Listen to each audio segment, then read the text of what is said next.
Style icon Shruti Haasan చేతుల మీదుగా Shubhapradam shopping mall July 3 నల్గొండలలో గ్రాండ్ ఓపెనింగ్.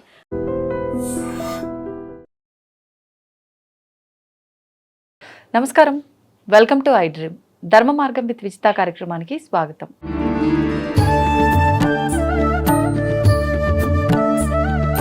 నమస్కారం అండి. పరమేశ్వరార్పణం. గురుగారు, కన్యాదానం చేయటం అనేది చాలా గొప్ప యోగం అంటూ ఉంటారు. కానీ ఈ యోగం అనేది అందరికీ ఉండదు. అంటే ఆడపిల్ల ఉన్న వారికి మాత్రమే ఈ కన్యాదాన యోగం అనేది ఉంటుంది. మరి ఖచ్చితంగా అలాంటి అవకాశం వస్తే మాత్రం ఎవరు కూడా దుర్వినియోగం చేసుకోవాలని అనుకోరు. వదులుకోవాలని ఆలోచించరండి. ప్రతి మనిషికి కూడా ఆ కన్యాదానం అనేటువంటిది ఎంత ఆనందంగా చేస్తారు. అవును, అంటే ఎంత గొప్ప అదృష్టం అయి ఉంటే వదులుకోవడానికి సిద్ధపడరు. కొన్ని కోట్ల రూపాయలు డబ్బు ఉంటుంది కదండి, కన్యాదానం చేయటం యోగం. నిజమే. మరి అటువంటి యోగము లేని వారికి కూడా అంతే ఫలితం రావాలి, అంతే అదృష్టం మాకు కూడా కలగాలి అని అంటే వాళ్ళకు వేరే ఆప్షన్ ఇంకేమైనా ఉందా? ఇంకేదైనా పూజ కానీ పరిహారం కానీ చేసుకుంటే ఈ యోగం అంటే ఈ యోగం ఉండి ఈ ఫలితం పొందే అవకాశం ఉందంటారా? కన్యాదానము అనేటువంటిది అత్యంత శుభయోగమైనటువంటిది. దాన్ని మించింది ఇంకోట్లేదు. అంత అదృష్టం, అంత యోగం. కన్యాదానము కూడా అందరికీ ఆ యోగ్యత ఉండదండి. భగవంతుడు రాస్తాడు. కొన్ని జన్మల కర్మ పాపాల నుంచి విముక్తి చెందగలిగిన వాడు మాత్రమే కన్యాదానం చేయగలుగుతాడు. ఆ పాపాలని అనుభవించేటువంటి వాడి కన్యాదాన యోగ్యత ఉండదు. అందుకనే చాలామంది అబద్ధాలు చెప్తే ఆడపిల్లలు పుడతారంటారు, కానీ అదృష్టం ఉంటేనే ఆడపిల్లలు పుడతారండి. ఆడపిల్ల పుట్టలేదంటే వాడు నిజంగా అదృష్టం, డబ్బు ఉండొచ్చేమో, అదృష్ట జాతకుడు కాదు, ఏదో కర్మ ప్రారంభవశాత్తు ఏదో అలా వచ్చేసింది అంతే. కానీ అదృష్టవంతుడు కాదు. అదృష్టవంతుడు కావాలంటే ఆడపిల్ల ఉండాల్సిందేనండి. ఒక డౌట్ అండి, కొంతమందికి ఆడపిల్లలు ఉన్నప్పటికీ కన్యాదానం చేసే అవకాశం ఉండదు. సింగిల్ పేరెంట్గా ఉండడమా, లేకపోతే కొన్ని కారణాల రీత్యా చేయలేకపోతారు. నిజంగా వాళ్ళకి అంటే ఇంకా కర్మ అనేది ఉంది, అందుకే చేయలేకపోతున్నారు అనుకోవచ్చు అంటారా? ఉన్న కారణాలు అవే అండి. అప్పుడు వాళ్ళు తమ్ముడు వాళ్ళలో ఎవరో ఒకరు ఉంటారు, ఇంకా వాళ్ళు కన్యాదానంగా చేస్తుంటారు. ఆ యోగం వాళ్ళకి ఏర్పడుతూ ఉంటుంది. ఆ రకంగా కూడా వీళ్ళకి కన్యాదాన యోగం ఉండదు. ఆడపిల్లలు పుట్టినప్పటికీ కూడా కన్యాదానం చేసేటువంటి యోగ్యత కొంతమందికి ఉండదు. ఇటువంటి వారందరికీ కూడా కన్యాదాన యోగ్యత ఎలా లభ్యమవుతుంది అంటే ఏకో నారాయణో హరిహి అంటారండి. ఆలయాలలో కొన్ని ఆలయాలలో నిత్య కళ్యాణాలు జరుగుతాయి. ఆ నిత్య కళ్యాణాలలో వెంకటేశ్వర స్వామి వారికి జరిగేటువంటిది నిత్య కళ్యాణ వైభోగం ఒకటి ఉంటుంది. ఇందులో మాసేచ కర్తవ్యం అని ఒకటి ప్రత్యేకంగా చెప్పబడి ఉంటుందండి. నెలకి ఒక్కసారి శ్రవణ నక్షత్రం అనేటువంటిది వెంకటేశ్వర స్వామి వారికి ఏదైతే ఉంటుందో ఆ శ్రవణ నక్షత్రం రోజు నాడు వెంకటేశ్వర స్వామి వారికి చేసేటువంటి కళ్యాణం ఒకటి ఉంటుంది. ఆ కళ్యాణమునందు ఈ కన్యాదాన ఫలితం పొందలేనటువంటి వారు ఎవరైతే ఉంటారో అటువంటి వారందరూ కూడా ఆ కళ్యాణంలో పాల్గొని అమ్మవార్ల తరఫున కన్యాదాతలుగా ఉండగలిగితే ఆ అంతటి భాగ్యం కలుగుతుందమ్మా. అంటే ప్రతిదానికి కూడా ఒక తాళంతోటి ఒక తాళంచి వచ్చేస్తుందండి. తాళంచి పోయినప్పుడు కాస్త జాగ్రత్తగా కష్టమైన ఆలోచిస్తే దానికి వేరే కీ ఒకటి, అది డూప్లికేట్ కీ కావచ్చేమో, కానీ తాళం పగల కొట్టకుండా సరిపోతుందిగా, అంతే.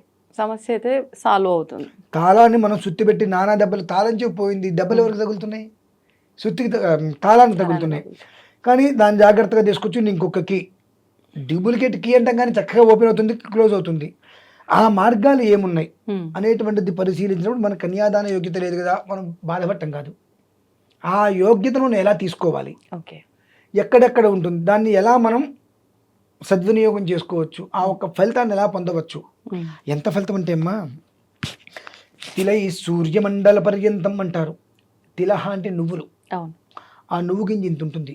ఒకదాని మీద ఒకటి పెట్టుకుంటూ సూర్యమండలం వరకు వెళ్తే ఎన్ని వస్తాయమ్మా? చాలా. అంతకాలం పాటు ఆ వంశం వృద్ధి కలుగుతుందని. కన్యాదానము అంటే ఎన్ని జన్మల అదృష్టము కన్యాదానం చేయాలంటే, అంత జన్మల అదృష్టం మనకు అంతకు మించి దక్కాలి అంటే ఒకటి. ఇంకొకటి కూడా ఉందమ్మా ఇందులో, స్త్రీలకి కూడా వివాహం అనంతరం కలత్ర దోషాలు ఉంటూ ఉంటాయి.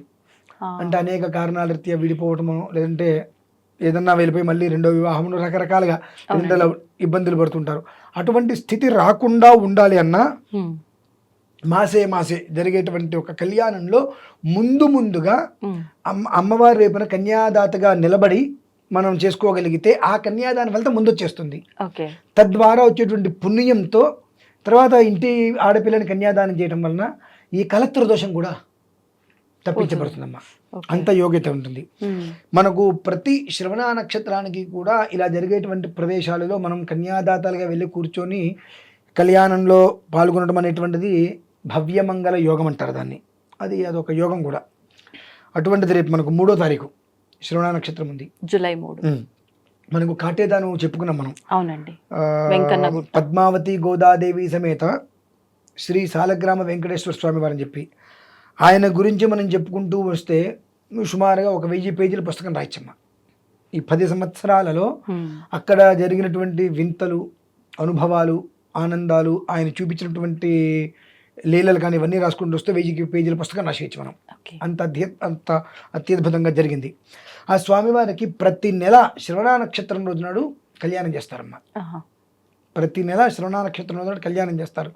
కనుక ప్రతి ఒక్కరూ కూడా ఆడ సంతానం లేదు, మగపిల్లలే ఉన్నారు, మాకు కన్యాదాన ఫలితం లేదు అనుకునేటువంటి వారు, అలాగే ఆడపిల్లలు ఉన్నారు, వాళ్ళ కన్యాదానం చేయాలి, కానీ ఏ కారణం చేతనైనా కలత్ర దోష ప్రభావం ద్వారా వివాహమైన తర్వాత వారి దంపతుల మధ్యలో ఎక్కడెక్కడ అన్యోన్యం అనేటువంటిది లోపించి ఎలాంటి ఇబ్బందులు పడకుండా ఉండాలి, వివాహానంతరం చక్కటి జీవితం వాళ్ళకి రావాలి అనుకున్నప్పుడు ముందుగానే ఈ అమ్మవార్లకి, ఇటు పద్మావతి అమ్మవారు అటు గోదాదేవి అమ్మవారు ఇద్దరు వైపు కూడా కన్యాదాతలుగా నిలబడి అక్కడ కూర్చొని ఆ కన్యాదానం అనేటువంటిది వీళ్ళ ఒక ద్రవ్య రూపంలో కనుక పూర్తి చేసినట్లయితే ఎక్కడైనా కనుక వీళ్ళకి మాంగళ్య దోషాలు, కలత్ర దోషాలు కనుక ఉన్నట్లయితే ఆ ఆడపిల్లలకి ఆ దోషాలు ఆ క్షణంతో తొలగిపోతాయి.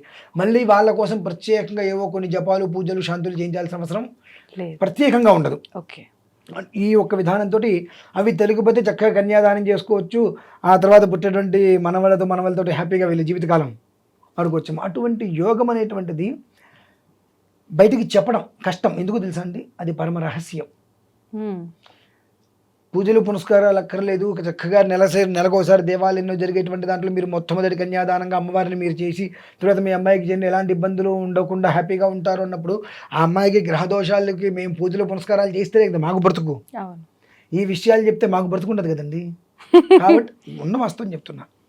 ఈ రహస్యాలు రహస్యంగానే ఉంటాయి, కానీ ప్రతిదీ ఒకే రకంగా చూడకూడదండి.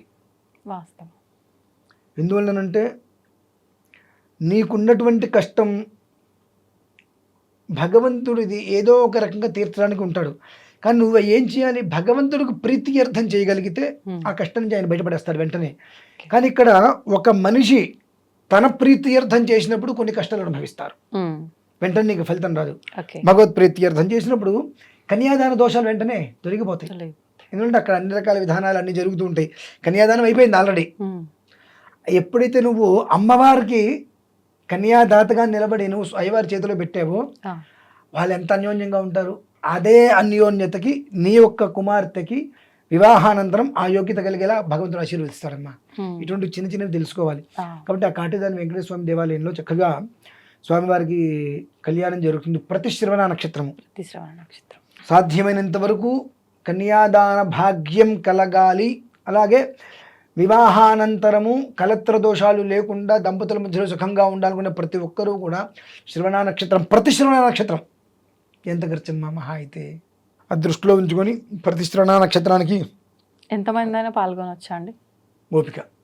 ఆ స్వామివారి యొక్క దివ్య అనుగ్రహం ఎలా అంటే పద్మావతి అమ్మవారి యొక్క అంటే స్వామివారి కళ్యాణ మహోత్సవంలో పద్మావతి అమ్మవారికి మేము కన్యాదాతలుగా ఉండదలుచుకున్నాము, గోదాదేవి అమ్మవారికి కన్యాదాతలుగా ఉండదలుచుకున్నాము. అలా అనుకొని చక్కగా మీరు చేసేది ఏముండదు అక్కడ.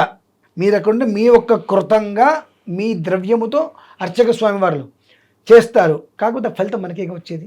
ఎందువలన అక్కడ జరిగేటువంటి ప్రతి ఒక్క ద్రవ్యము కావచ్చు, ప్రతి ఒక్క విధానము కూడా ఖర్చు మొత్తం కూడా ద్రవ్యాలన్నీ కూడా కూర్చున్నటువంటి దాతలే కదా ఇచ్చేది, కన్యాదాతలే కదా ఇచ్చేది. కాబట్టి ఆ కన్యాదాన ఫలితం ఖచ్చితంగా వీరికి లభ్యమవుతుంది. లభ్యమయ్యి అంతటి యొక్క పుణ్యము సంప్రాప్తమవుతుందమ్మా. ఓకే. కాబట్టి ప్రతి ఒక్కరూ ఖచ్చితంగా ఆడపిల్లలు ఉండి, ఇందాక మీరు అడిగారు, ఆడపిల్లలు ఉండి అనేక కారణాల రీత్యా మరి పీటల మీద కూర్చొని కన్యాదానం చేయలేకపోతే పరిస్థితి ఏంటి?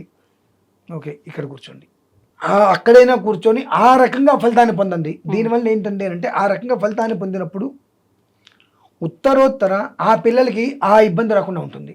మనం ఏదైతే ఇబ్బందులు అనుభవిస్తామో ఆ ఇబ్బంది ఏ కారణం చేత కూడా ఆ పిల్లలకి రాకుండా ఉంటుంది. అది అంతకన్నా కావాల్సింది ఉందండి. మన కళ్ళు ఎదురకుండా మన పిల్లలు సుఖంగా లేకపోయినా పర్లేదు కానీ బాధపడతాం మనం చూడలేం.